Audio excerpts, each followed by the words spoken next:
la question de constitutionnalité de la loi qui abroge les partis politiques. ƴewtindade so tawi kuugal ngal laamu ngu ƴetti faade e pelle dawre ɗe ma fawe e tabal he yurnete no feewi ko ɗum woni e gaddanol ko jogori waɗede caggal nde suudu ñawidu ndu riwti alhaali o to suudu townu ndu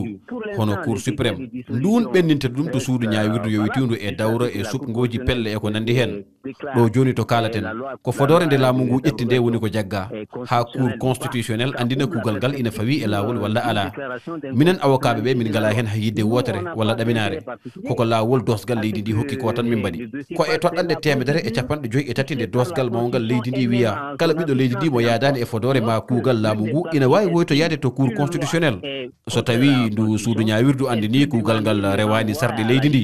ma pelle politique ɗe mbawa jokkude golle mumen. Si la cour constitutionnelle estime que la loi est inconstitutionnelle, la loi disparaîtra de l'ordonnancement juridique et donc les partis pourront reprendre leur activité.